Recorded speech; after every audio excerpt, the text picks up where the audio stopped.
Hello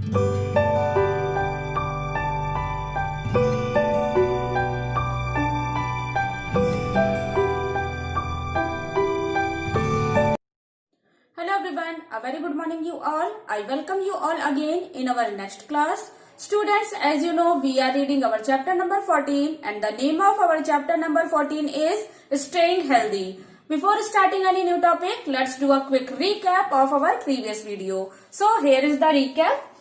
clinical thermometer. Students, हमने अपने previous video में क्लिनिकल थर्मामीटर के बारे में पढ़ा था. This is invented by Gabriel Daniel Fahrenheit in 1714. Students, clinical thermometer का जो इन्वेंशन था वो गैब्रियल डेनियल फॉरेनहाइट ने किया था इन 1714 में. Okay, this thermometer is use to measure the body temperature. Thermometer का यूज करके हम अपने शरीर के तापमान को नाप सकते हैं. Okay, The normal body temperature of a human body is 98.4 degree Fahrenheit और 37 डिग्री सेल्सियस. किसी भी ह्यूमन का जो नॉर्मल बॉडी टेम्परेचर होता है वो 98.4 डिग्री फ़ारेनहाइट होता है या 37 डिग्री सेल्सियस होता है.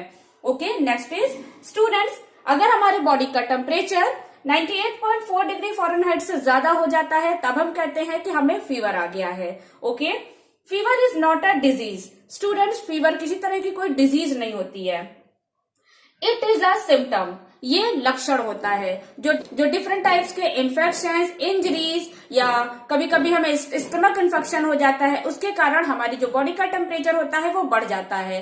ठीक है, इसे ही हम फीवर कहते हैं. Okay, nowadays we use digital thermometer. आज के टाइम में आजकल हम डिजिटल थर्मामीटर्स का भी यूज करते हैं.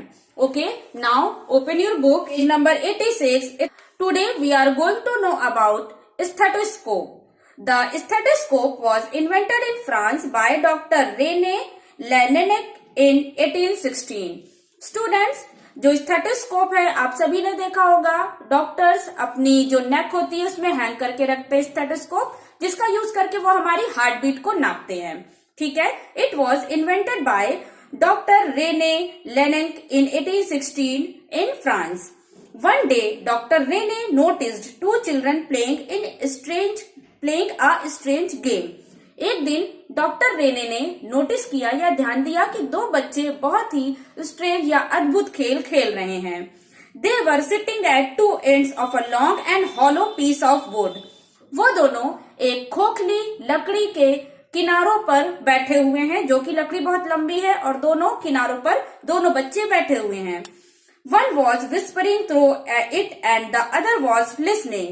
एक बच्चा लकड़ी के एक कोने से फुसफुसा रहा है. विस्परिंग का मतलब होता है फुसफुसाना. और दूसरा बच्चा दूसरी तरफ कान लगा के उसे सुन रहा है. Unable to control himself, he asked the children what they were doing. Students, ये देखकर डॉक्टर रेने अपने आप को रोक नहीं पाए और उन्होंने जाकर उन बच्चों से पूछा कि तुम लोग क्या कर रहे हो.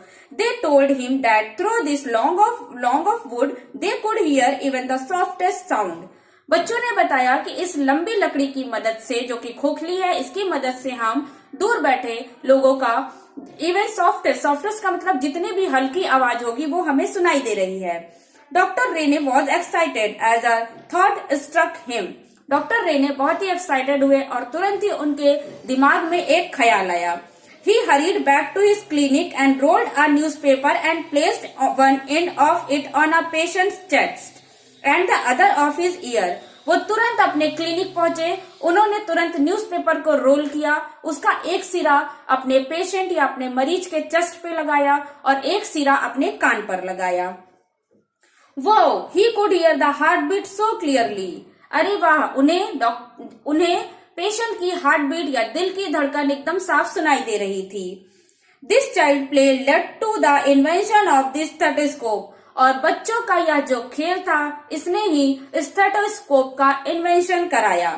Today the stethoscope has gained great importance. आज के समय में स्टेथोस्कोप मेडिकल फील्ड का एक बहुत ही इम्पोर्टेंट इंस्ट्रूमेंट हो गया है. It is used by doctors to listen the sound of lungs, heart and even the intestine, blood flow in arteries and veins. Stethoscope का यूज करके हार्ट बीट सुनी जाती है, जो हमारे आर्टरीज और वेन है या हमारे नसों में जो ब्लड वेसल्स हैं उनमें जो ब्लड का फ्लो है वो महसूस किया जा सकता है, इंटेस्टाइन को महसूस किया जा सकता है. इस तरह से ये जो स्टेथोस्कोप है वो डॉक्टर्स की बहुत ही ज्यादा हेल्प करता है। This has help doctor to diagnose and treat many diseases. डॉक्टरों को स्टेथोस्कोप की हेल्प से बहुत सारी डिजीजेस को डायग्नोज या जानने में हेल्प मिलती है और वो इसका अच्छे से इलाज कर पाते हैं। ओके स्टूडेंट्स, तो ये था हमारा स्टेथोस्कोप। आई होप आप सब ने स्टेथोस्कोप देखा होगा। Next is microscope. A microscope is an instrument that makes even those objects look big that cannot be seen with the naked eyes. Microscope की हेल्प से हम उन ऑब्जेक्ट्स को भी देख सकते हैं जो हमें हमारी खुली आंखों से दिखाई नहीं देते हैं। It so happened that by chance an owner of an optician shop is in Holland looked at a fly through two lenses placed one behind the other.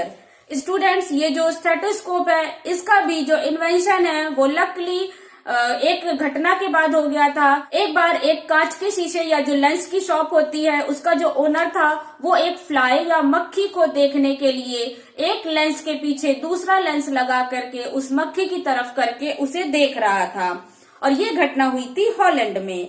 The size of the fly appeared to be as big as a full grown goat. जो fly का size था, fly means मक्खी, जो मक्खी का size था वो एक बहुत बड़ी बकरी के बराबर उसे दिखाई दे रहा था। This led to the invention of a toy called flea glass. इसके बाद एक टॉय या खिलौने का आविष्कार हुआ जिसे फ्ली ग्लास के नाम से जाना जाने लगा। This is how a flea glass that could magnify things was invented. इस तरह से फ्ली ग्लास का आविष्कार हुआ जिसकी मदद से छोटी से छोटी चीज को बड़ा करके देखा जा सकता था। Galileo came to know about this interesting invention and improved upon it. Galileo ने इस इन्वेंशन के बारे में सुना, बाद में उन्होंने इस इन्वेंशन पर और ज्यादा वर्क किया। He could now not only see in large insects but also the minutest detail like the hair on their body. Students, अब जब गैलीलियो ने इस पे और काम किया तो वो केवल इन छोटे छोटे इंसेक्ट्स को ना ही बड़ा करके देख पाते थे बल्कि इन इंसेक्ट्स के बॉडी पर जो हेयर होते थे जो बहुत ही छोटे होते थे वो भी गैलीलियो को अब दिखाई देने लगे थे। This is how we got the first microscope. इस तरह से स्टूडेंट्स हमें पहला हमारा माइक्रोस्कोप मिला।